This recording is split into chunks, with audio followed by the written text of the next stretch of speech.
বরফের মধ্যে পুড়ে এনেছে বরফ দিয়ে আবার তখন দেখুন বন্ধুরা, আজই এইটা একটা জিনিস হচ্ছে, আপনাকেও বলতে পারবেন, রান্নাঘরে দিতে পারবি, কেউ বলতে পারবেন এটা কি হচ্ছে। তো এটা দেখুন, দেখলে বুঝতে পারবেন।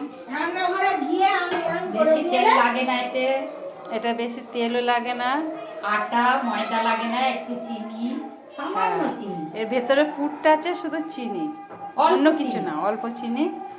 তা যেরকম খাবেন, হ্যাঁ যেরকম খাবেন সেরকম পরিমাণ মতো চিনি দেবেন, যে যেরকম মিষ্টি ভালো লাগে। কেউ হালকা মিষ্টি করলে হালকা চিনি দেবেন, বেশি কেউ যদি মিষ্টি খেতে চায় তার মধ্যে বেশি চিনি দেবেন।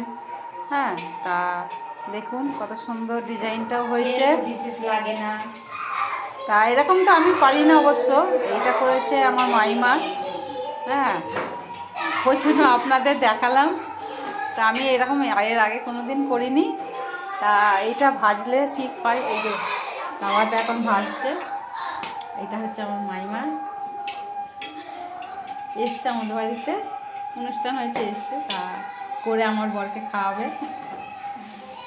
আমার বরে কালকে খেয়েছে, খেয়ে খুব ভালো লেগেছে বলে আজকে ওগুলো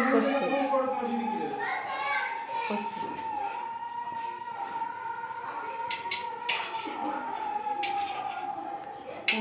দেখুন কত সুন্দর লাগছে ডিজাইনটা। আপনার কি এরকম কোনোদিন খেয়েছে? এটা হচ্ছে পরোটা, অন্য কিছু না, জিলিপি পরোটা, চিনির পরোটা। ও চিনির পরোটা।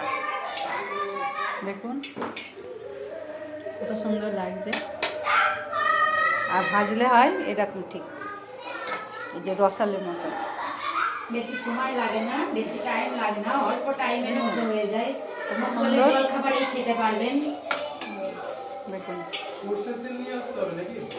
হ্যাঁ, সরষের তেল আর আলু। তাই এটা খুবই ভালো লাগে খেতে, এটা শুধুও খাওয়া যাবে, বাচ্চারাও খুব ভালোবাসে এইসব খাবার। আর দেখুন কেমন ফুলেছে, কেমন ফুলেছে, ফুলো ফুলো হবে ঠিক এরকম, মনে হবে ভেতরে অনেক পুর দিয়ে আছে, কিন্তু এটা ভেতরে কোনো পুর নেই, শুধু অল্প চিনি আছে, তাই তো? তাই এটা তুমি কোথা থেকে শিখেছো? নিজে ইয়ে থেকে বুদ্ধি খাটিয়ে। ও নিজে বুদ্ধি খাটিয়ে। তা মানুষ এমন কোনো বুদ্ধি নেই যে পারে না, নাকি? মাথা খাটালেই করা যাবে। তা দেখুন প্রথমে এরকমভাবে করতে হবে, এই যে একটা তাওয়ার মধ্যেই অনেক কটা ধরে যাবে। এটা কাঁচাতে এখন এরকম হবে, খেতে খুব সুন্দর। আপনারাও চাইলেন করতে পারেন। আটাটা মেখে, আটার মধ্যে কিছু না, শুধু একটু চিনি নুন দিতে হবে, নুন দিয়ে আটাটা মাখতে হবে। যখন করবেন বেলে এরকম করে ভাজ করে শুধু একটু এখানে এইগুলো মুখটা মেরে দিতে হবে চিনিটা ভেতরে দিয়ে।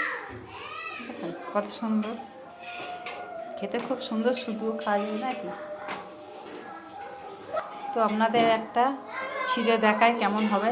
মাইমা একটু ছিঁড়ে ছিঁড়ে তো দেখি ভেতরটা কেমন। একটা খাও না, গরম তো, এই যে ছিঁড়লে ঠিক এরকম হবে। এই যে ভেতরটাই রসালো মতো, দেখেছেন?